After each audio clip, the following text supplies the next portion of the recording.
And welcome to the Daiwa Anglo-Japanese Foundation. My name is Jason James. This is kind of our first event after the summer holiday. We don't usually do too much over July and August because we can't get decent audiences together. But we thought we'd start the new season with a bang by having an event about sake, and these are always very popular, and I expect we're going to be fairly full. We just seem to have some people arriving late today. And we're very lucky with our speaker, Phillip Harper, very unusual man, in that having originally come from Cornwall, he's ended up as Japan's only non-Japanese master brewer, or toji. And I've been talking with him a little bit before this event, and I think I've begun to understand why, because it's a pretty tough job by all accounts. He now works for the Kinoshita Sake Brewery in Kyoto Prefecture, and I'm sure he'll tell us a great deal about that. We should listen to him for maybe 40 minutes and then do some Q&A, and then of course we will go downstairs and taste some of the different sakes that he makes.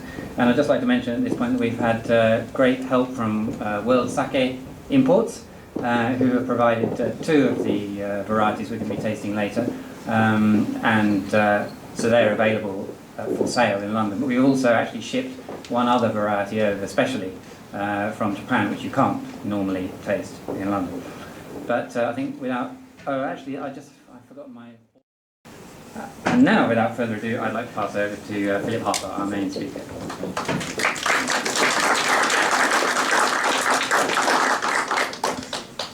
Not really used to microphones. Can everyone hear me okay? Okay, well, thank you all for coming. Thank you, Jason, for the introduction. I'd also like to say thank you to the Daiwa Foundation for having me, and for World Sake Imports for helping us get the sake to us today. Also, Rie, who's sitting over there, who did a lot of the organisation and suggestions that got this whole thing going. And as you know, this year is the 400th anniversary of trading links between the UK and Japan. So it was suggested to me that we talk about history a bit today, which is not really my speciality, but and since that's the brief I've got, that's what you'll be getting today. Do this sad thing I always have to do of explaining myself about why a British person ended up being a sake brewer. I went to Japan. I'm sort of alarmed to consider I went to Japan about 25 years ago now, and I didn't really have any initial interest in Japan. I lived in Germany when I was 20 for a year. I did German literature and English literature at university, which is a great preparation for a career in brewing, and the experience of living in Germany I found so rewarding. I had no real sort of ideas about careers, but I knew that I wanted to live overseas again. And I applied for a job in East German university and a job in Japan. I got the phone call from Japan first, so I thought I'll go and live in Japan for a year or two. And they got seriously stuck. I was teaching English in Japanese schools to begin with, and I became friends with the Japanese chap working in the school office, and he and another friend of his, they had both been in a band, in the same band in junior high school. And we became friends really because we liked the same kind of music at first. But they were quite keen sake drinkers, so we would go out drinking sake and visit breweries and things. And the short story is, the short version is that all three of us gave up our jobs and became sake brewers. And this is 22 years ago now, and all three of us are now still brewing sake in the winter, and when we see each other in the off-season, we still talk about music and sake and nothing else, so not much progress there really. Right, so we've got the history of sake is this rather big subject I've given myself. There's an interesting thing about people, wherever you go, however difficult it may seem, people find a way of making booze wherever you go, right? I read a book on the subject, and it said that there are two places where people have not managed to make booze. One is at the North Pole, where it's too cold for stuff to ferment, and apparently there's a tribe in New Guinea or somewhere that has never invented pottery. So they don't have anything to ferment stuff in. But basically everyone else, however gruesome the circumstances, have found a way to make something alcoholic. And of course the Japanese are no exception to this rule. There's some really nice stories in Japan about how alcoholic drinks got started. There's a story called the sparrow sake maker. And in this story, a sparrow picks up some grains of rice that were falling on the ground.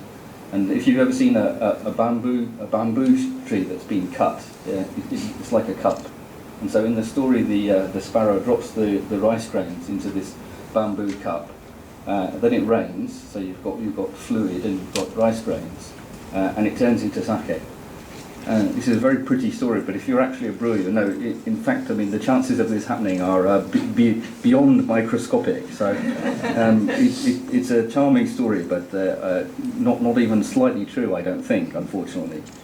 The other one is this one, saruzake, which translates directly as monkey sake. And I mean, in this version, monkeys stuff fruits into a hole in a bamboo tree or a dip in a rock or something. And there's sugars in fruits, and usually actually yeast on the skins as well. So this might actually work.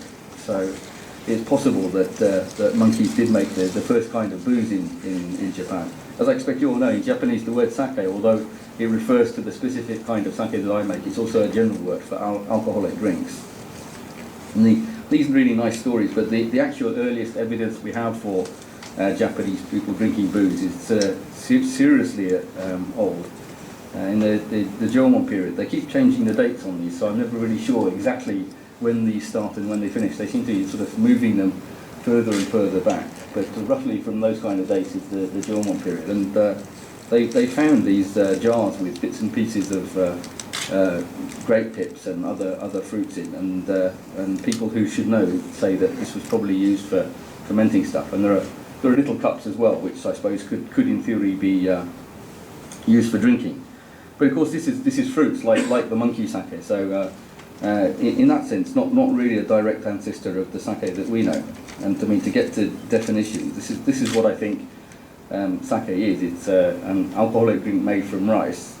And the key thing that distinguishes it is this strange thing that we do of growing a mould on steamed rice. And some of you may know all this already, but I thought I'd just show you roughly, quickly, what happens when we do this. Koji it's a mould variety, so it likes things to be hot and humid, which is why you have to see all these naked people in the pictures. So when we do this, we take the steamed rice into a hot room, and it's hot and humid there. It's brewing in midwinter, so it's really cold outside and really hot inside. So it's not a very comfortable environment for the people to work in. But the mould likes it hot and humid, so this is the way we have to do it. And it's rather difficult to see, but if you look closely, I don't know if you see it on. Can you see? It looks rather like there's some kind of dust coming out here, out of the green can that I'm holding in my hand there. And this is the spores of the mould. So we sprinkle the spores of the mould onto the rice. It grows into it, and it breaks down the starches into fermentable sugars, which you need for, of course, for fermentation. On the second day here, you can see it's kind of clumpy and mixed up, and so we break it down on the second day. And as the mould grows into the rice, it gives off a lot of heat, so you have to break it down into smaller batches, into small boxes like this. It takes about 2 days and 2 nights to do one round of koji making. At the end, it's a little bit sweet because of the sugars, and it has loads of enzymes there, which will break down the starches in the sugars for you to do alcoholic fermentation, which of course is what the point is. Japan is not the only country where this is what it looks like when it's finished. You can see you can see it's kind of not clumpy anymore. It's kind of dried out by this stage. Japan's not the only country that uses moulds in brewing. It's actually quite widespread throughout Southeast Asia, but not exactly the same kind, in fact. And the kind that we make in Japan is called bara koji in Japanese, which kind of means loose koji, and we grow it, as I say, on steamed white rice. And other countries that do have similar systems of using mould, it's actually a different microorganism.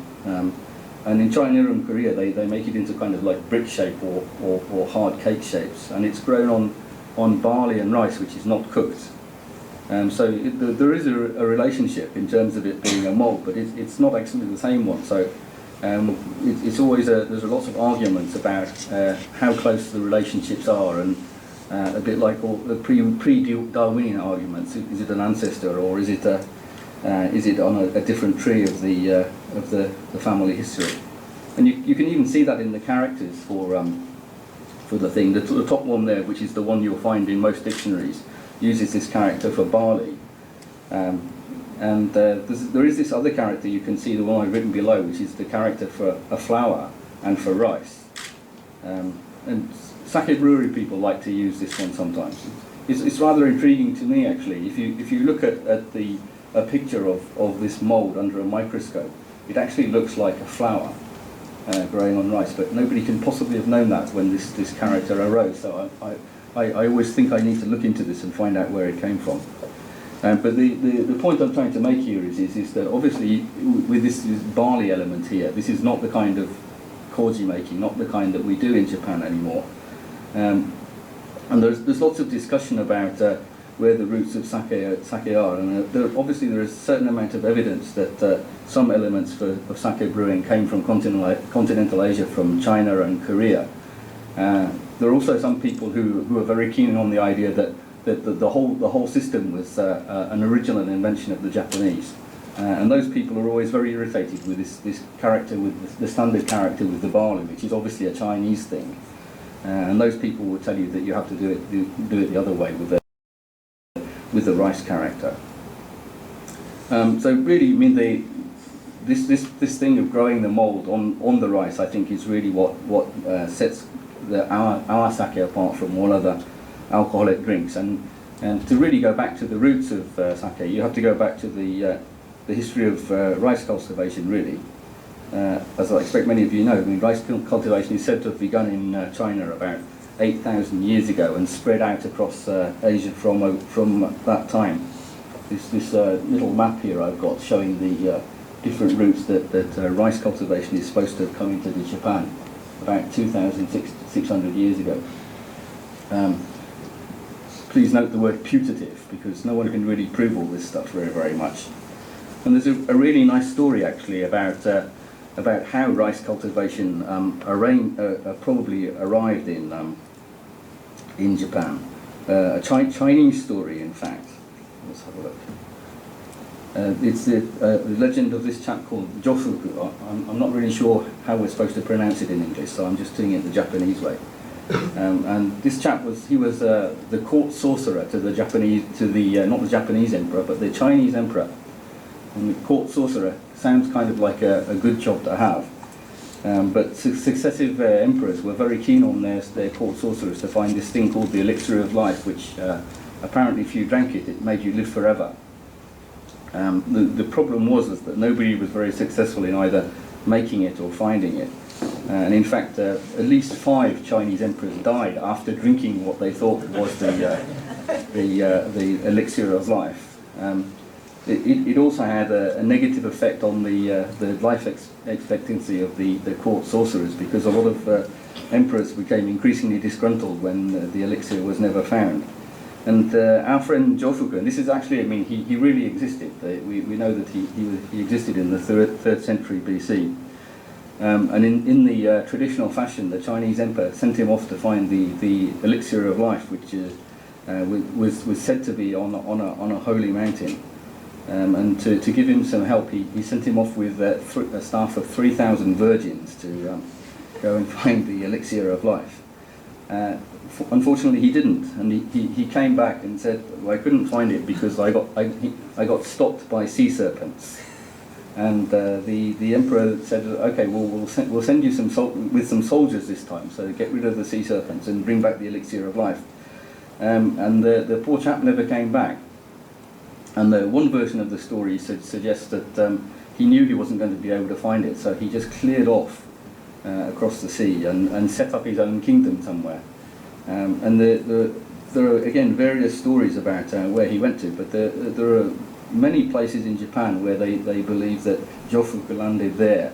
And there is a theory that he actually became the king of Japan. And here's another squiggly map for you. the red blobs on the map are all the places where there are legends of his having arrived in Japan. So you can see, I come from Cornwall, and you can find several places just in West Cornwall where King Arthur died. It's that kind of thing. You can like choose your own site for these legends. Interestingly to me, this little blob up here, that's right next to our brewery. That's the same peninsula that our brews on. So he may have been there. But anyway, so he's supposed to have come to Japan, and as I say, about 2,500 years ago, and just about this time, there's a big shift in Japanese culture from the Jomon period through to the next one, which is the Yayoi period. And so the lifestyle of the Japanese people, it suddenly undergoes a big shift from hunter-gatherer based lifestyles through to rice cultivation. So timing-wise, this rather nice story fits just right. Around the time all this is supposed to have happened, this was really when rice cultivation really got started in Japan.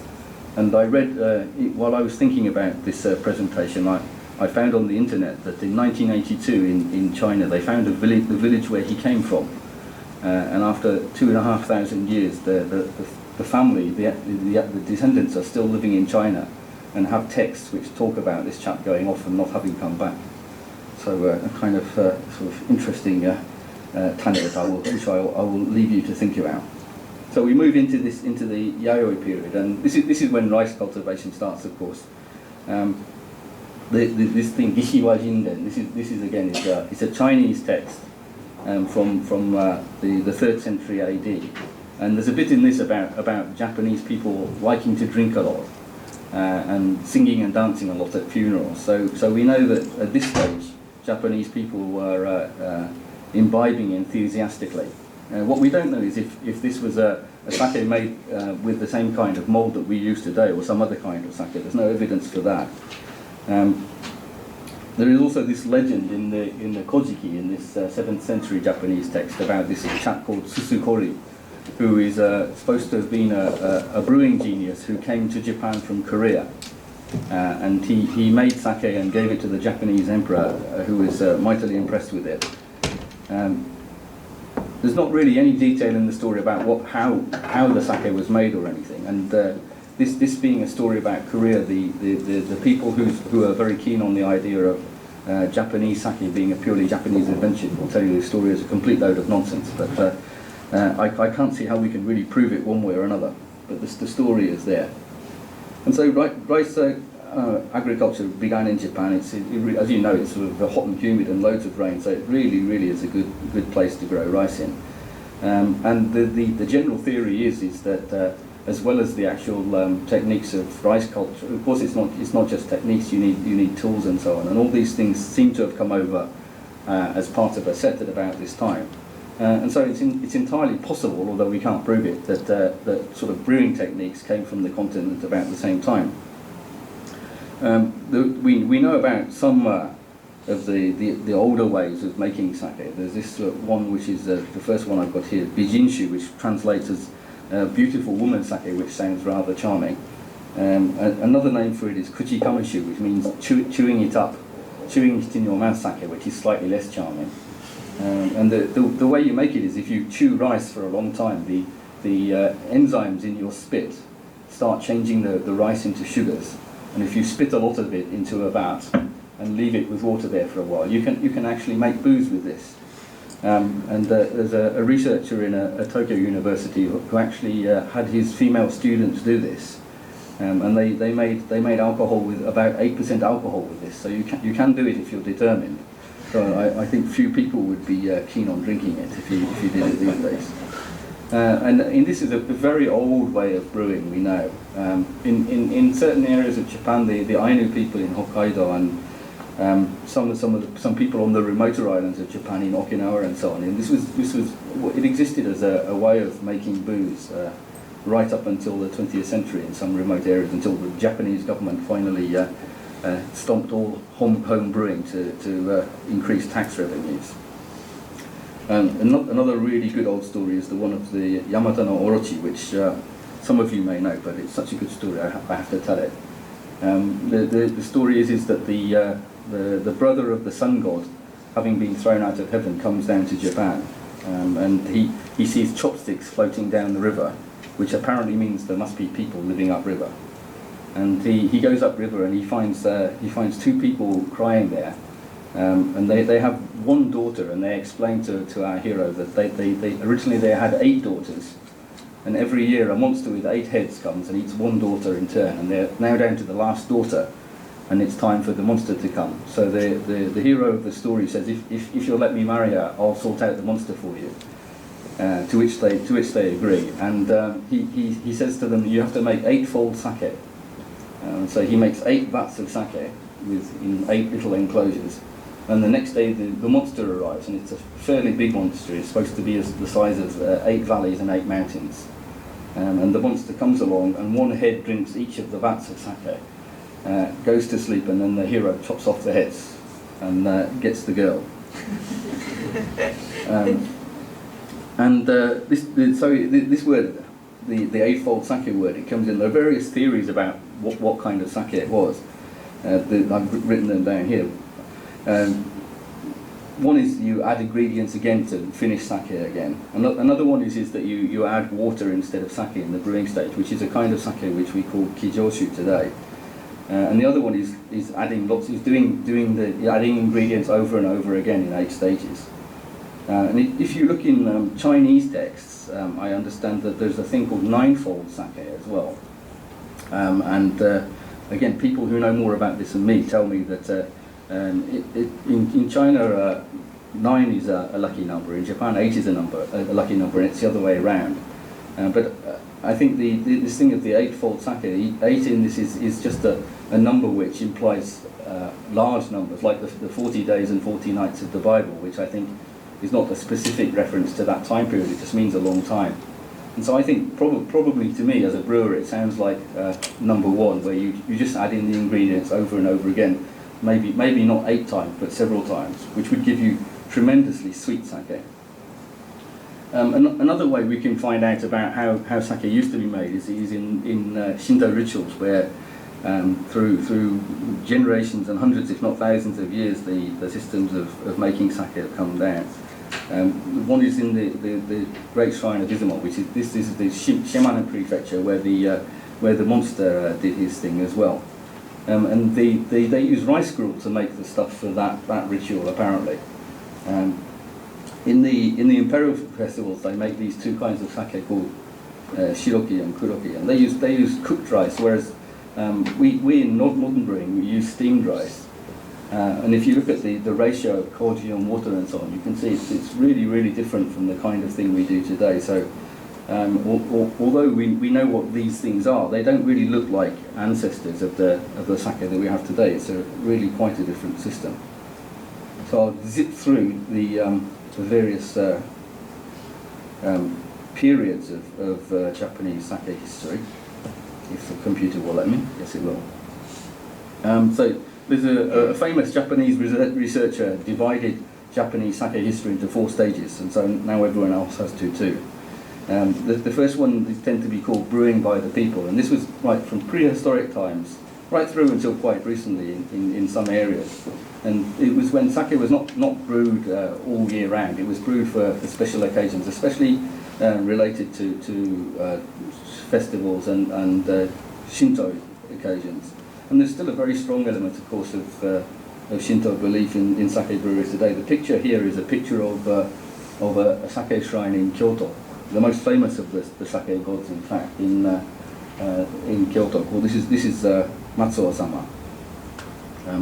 This picture is actually taken in Nara Brewery. There's another very famous sake shrine in Nara called Omiya Jinja, which is actually one of the oldest shrines in Japan. Japanese shrines, they have a place for the divinity to be, and Miwa Shrine is so old that there's no place for the divinity. The divinity is actually the mountain itself, and also the place where the sake god lives.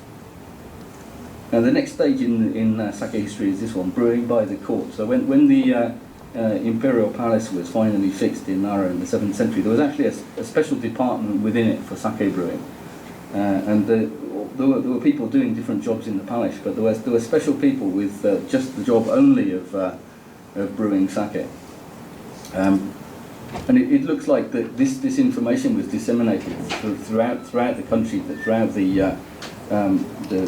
Japan at the time, because you can find sort of similar kinds of brewing going on in different parts of Japan.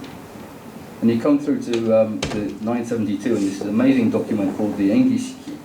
And this actually tells us in quite a lot of detail about all the different kinds of sake that were brewed.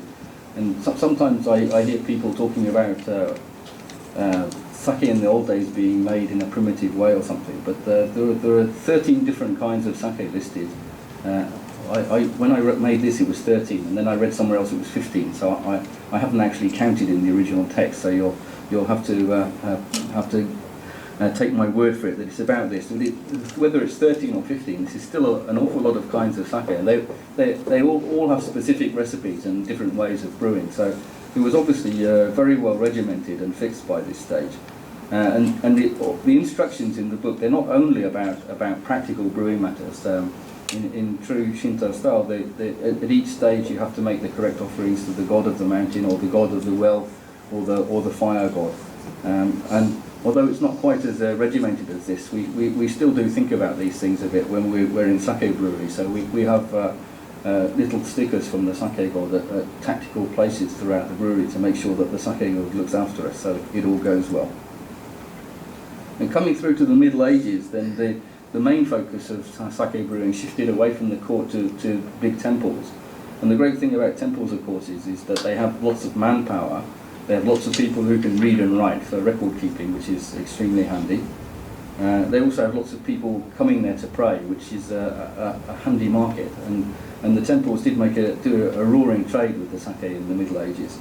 There is a Nara temple which has a very special place in the history of sake, and the head monk there told me that he thinks that one of the reasons that temples started brewing sake originally was medicinal. We've got a tea specialist in the audience today, and the same monk, there were tea bushes across the mountain, and he said that tea was grown in temple grounds for medicinal purposes, as an aid to meditation, and that may have been one of the reasons why sake started being brewed before it became such a big money earner for the temples.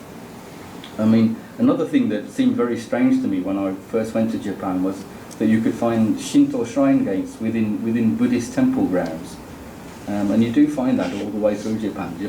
And again, the same master, the same head monk, he told me that pilgrims would cover both the possibilities by praying to the Shinto gods as well as paying their respects to Buddhist belief. And so there were always shrines in not in every temple, but in many temples you still find shrines. And where there's a shrine, you need sake for the gods as well. And so he thinks that maybe is one of the reasons why brewing became so important to the temples. But there's no doubt, once it started, it became big business pretty quickly. And although, as I've written here, there were like small breweries scattered around Japan brewing for local communities, but in terms of actual brewing history and brewing technique, the temples were the main focus of activity during this period. And we know a lot about this. There's an amazing thing called this Tamon-in diary, which is 150-something years worth of diary of what went on in the temple every day through this period. And so there's a lot of really detailed information about what they were doing as brewers. And because of this, we know a lot of the important parts of brewing that we do today were already well in place during this period, medieval period, in the temples. We already talked about this strange mold that we use. The other important microorganism in brewing, of course, is yeast. And we have a separate stage in brewing for propagating yeasts. And in the temples in Nara in this period, they were already using a kind of yeast starter, slightly different one than we use today. Bodaimoto is the name of it. Kind of running out of time, so I will skip a long explanation of it. Another thing that when we brew now, we add the ingredients in 3 stages. Before the Middle Ages, everything tended to happen in one go. But we know from this diary that they were already mashing in stages at this point, which is exactly the same as we do it to now. And they were also pasteurizing the sake at this stage, which is kind of fun because it's 200 something years before Pasteur was even born. They were pasteurizing sake already in these days. This word morohaka, which I have here, what it means is it translates as both white. And we polished the brown part of the rice away before brewing. Up until this time, only a part of the rice had been polished and the rest was ordinary brown rice. And from about this time, we know from this diary that they were polishing both parts of the rice for some more expensive kinds of sake. And that's the form of rice that we use in brewing now. So in many ways, the basic set of techniques that we use in sake brewing today, they were already in place in the temples in Nara in the Middle Ages. About the same time, the government set up monopolies on koji making, on making this mold, which meant that you can't make sake without this koji mold. So it put sake brewers in the strange position of having to buy the main ingredient from these people who had the licenses to make koji. And the government did this basically to make money. The people who had the monopolies paid a hefty price to have them. But in the end, it annoyed the sake breweries so much there were actually riots about it, and this system actually ended in the late Middle Ages just because the sake breweries wouldn't put up with it anymore. Moving into the Edo period from 1600 or so onwards, and then for the first time you start seeing the ancestors of real commercial breweries like we have now. There were breweries scattered all the way through Japan, as there still are today. But you also found for the first time in this period you had real centres of mass production starting to grow up. And the brewing techniques started to sort of separate. The big brewing centres, they started with all the new techniques, all the latest techniques, and the small breweries in the country, they tended to do more old-fashioned styles of brewing, and you could see that trend really quite up until the 20th century. The government will at every stage in sake history, the government is always trying to take out its extra bit of taxation from the industry. You couldn't just start a brewery if you wanted to. You had to pay the government to buy a license, and you could buy a license to buy a certain amount to brew a certain amount of sake. And the amount of sake that you could brew, even if you had the license, it varied from year to year. One of the key things in sake history is that it is made from the staple food of the Japanese people, and so it's always been very carefully controlled by the government. And the wealth of a region or of a feudal lord was measured in terms of rice production, and controlling the supply of rice was always very important to the government. So if you had a bad harvest, then the government would say you can make half the amount that your license will allow, or a third of the amount. If it was a really good harvest, then in those years they'd allow you to brew the full amount that your license entitled you to do. And in those years you could make a lot of money. From my point of view, a very important development in this Edo period was that for the first time we have specialised sake guilds arising. This is a kind of little map. They still exist today. The way it worked was that farmers, mainly farmers, although a few fishermen as well, they would leave their families and go and live in the brewery for the winter months. And over the years they formed into guilds depending on their region of origin. So you can see from the map there are lots of these guilds all over Japan. Well, sad to say a couple of the guilds on this map are no longer exist. And this system of the specialised craftsmen coming in from the country to work the breweries, this system worked really, really well for 300 years until it's only in the second half of the 20th century really that this started to go downhill, which I'll talk a little bit more about in a moment. In this period there were lots of technical advances. The first ever steps in automation happened this early. The old system of rice polishing used to be people stepping on a beam, and it was called stamping rice polishing, and you couldn't polish very far, and it took a long time.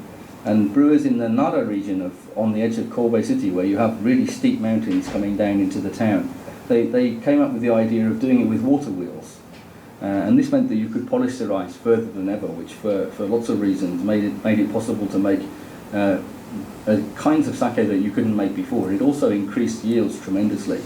Around the same time also there were tools coming in from from China, which meant that you could make big wooden vats like the ones you can see in this picture here. Up until this point, sake was made in ceramic pots, so there's quite a limit to how big you can make a ceramic pot, and that limited the batch size that it was possible to make.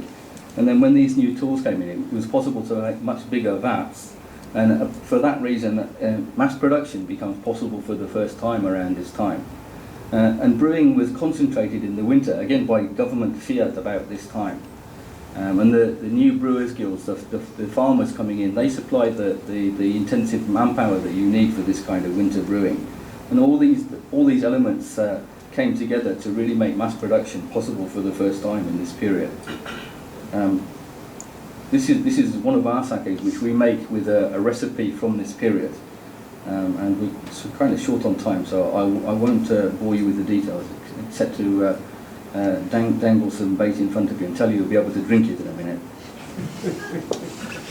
One of the really big developments in this period was a new kind of yeast starter called kimoto. This was the standard in sake brewing for about 300 years. And the key element to it was you had to do this funny thing called grinding the moto. And you can see in the picture here that you put the ingredients into these shallow tubs. And it goes on for a couple of days, and it was a very unpopular job with the brewers. They were already away from their families and wives and families. Because you had to do it in the middle of the night, it was really the job that everyone hated the most. And in the breweries in the old days, there were songs for every task. You had a song for washing the rice and a song that you did when you were grinding the moto. And all the songs have different words. And the words for this one are really, really depressing, because it was just such a miserable job to do in the middle of the night. And so it's kind of a bit like spiritual or the blues or something. The lyrics to it are really, really sad. Zooming at last into the modern period, in the Meiji period. At this point, I mean, it's kind of amazing to think about now, but for decades and decades, about a third of the Japanese government's revenue was from tax on sake. It's down to about 2% of the total now. And I've seen somewhere that in 1 year, 56% or something of the Japanese government came from tax on sake. So you can imagine they were fairly serious about licensing and so on. And to make more money, they actually allowed more people to brew sake in this period. So this was the time when numerically there were the most breweries in Japan. The kind of sake that was being made in those days, compared to the sake that we drink today generally, was very, very acidic, had lots and lots of amino acids, and very dry. I don't know if you know this thing of the sake meter. This is a figure that measures sweet and dry. If it has a plus figure and a big number, it means it's very dry. And average sake today is about +3. And if you look at the records of sake left over from this period, the sake meter value is +10 or +15, which is really extremely dry. Now, alcohol levels were pretty much about the same as what they were now. About this time, for the first time, but this is when Westerners start arriving in Japan for the first time, of course. The Western people who arrived, they found out lots of technical things about the science of sake brewing. For example, the enzymes that degrade the starch in the rice to sugars. And up until this point, of course, Japanese people didn't even know about the existence of yeast. So there was a lot of flying blind involved. And a lot of Western scientists did look into sake brewing, and there were some advances made thanks to Western people's suggestions. They improved the pasteurization process, for example. But Japanese brewing is really such a different business than anything in the West. And most of the suggestions really came to nothing. About this time, there was the National Brewing Research Institute was found. This still exists today, which is a body which is a very important work. And they isolated pure yeast cultures for the first time around this time. There were new systems for brewing, making the yeast starter were developed around this time. Today, of course, almost all sake brewing is carried out with pure cultured yeasts, but it's a kind of sad episode in sake history. When they first developed these new systems, they got it really badly wrong for a couple of decades. So there are actually more problems when they started brewing with cultured yeasts than there had been in the old days. It took them about 20 or 30 years to really get that worked out. In the 20th century, the old style of yeast starter, it took a month to do. In the 20th century, they developed this system that only took a week or 2 weeks to do. The quick start, quick fermenting method, it's called. And after the war, there was a period when the sake industry couldn't keep up with demand, and so people were constantly trying to find ways to make more sake from less rice. And the old methods that took longer time became more and more marginalized and rare. And they found a way during the war to make sake out of no rice at all, a kind of like totally synthetic sake. But in the post-war years, the system that became standard was to add distilled alcohol to the finished sake to boost the volume to about a third. And really from about the 1950s until really the 1980s, the vast majority of sake that you could drink in sake was of this kind. So it had distilled alcohol and sugars and organic acids to balance the flavour. And they changed the law a few years back, so you can't actually triple the sake anymore. But still, if you go to Japan and buy cheap sake, then the chances are that it still has a lot of this distilled alcohol and sugars in. So it's really quite a different thing from the original form of sake. Sake production peaked in about 1975, when there were, even when I joined the industry 20-something years ago, there were 2,000 breweries, but sadly it's been a long decline ever since the 1970s. From the very dry period, sake of the Meiji period, the sake got sweeter and sweeter after the war until the average was about -7 before it started to get dry again. And in the last 30 years, sake has been gradually getting drier and drier again on average, and that's that's a trend that's still continuing today. And sadly, the traditional guilds, of which I am a member of myself, they started running out of successors. And in the old days, brewing technicians, they were all these farmers from the traditional guilds, and brewery owners never ever were involved in the practical side of brewing. But in the last 20 years, you find more and more, as breweries have got smaller and smaller, and more of the veterans from the traditional guilds have retired. Now you can find more and more brewery owners, and we have a brewery owner, some sitting in the back here tonight, more and more involved in the practical side of brewing. And so the manpower situation in the industry has really changed really drastically too. And of course there are lots of other technical advances happened in the 20th century. Wooden casks disappeared, wooden kegs too were replaced by glass bottles. And of course many of the processes of brewing were mechanized and computerized. Refrigeration of course has had a huge impact on the industry. It means that we can enjoy kinds of sake that were difficult to keep and were really never taken out of the brewery force. Unpasteurized sake was something in the old days you could never really drink unless you were in a sake brewery working, and now people can drink that. Rice polishing was revolutionized by computerized machines, which meant that you could polish the rice much further than before, which gave these new genres called ginjo and daiginjo, and you can taste some of that in a moment too. This is what happens when you polish the rice. It gets smaller and smaller, and it allows you to brew in different styles, which just hadn't been possible before. We need to get on to questions. The 21st century, which is where I come in more or less. Well, actually, I suppose I was there at the end of the 20th century. There is still plenty of this kind of sake with added alcohol and sugars there. But lots and lots of breweries, as times have got harder, have turned back to the traditional styles to make sake with more character. And although it remains to be seen, I mean, as I've written here, I'm really hopeful that maybe we've at last hit the bottom. So the sake industry has been in this long decline. But last year and this year, production is about the same, sales are about the same. So for the first time, maybe we've hit the bottom and are due to go up again. And there's more to tell you, but maybe we should stop here and go for questions, yeah? Okay, well, I don't want to cut too much into the drinking time. And I will be drinking with you as well, so we will have a couple of questions here and then go down to the real business downstairs.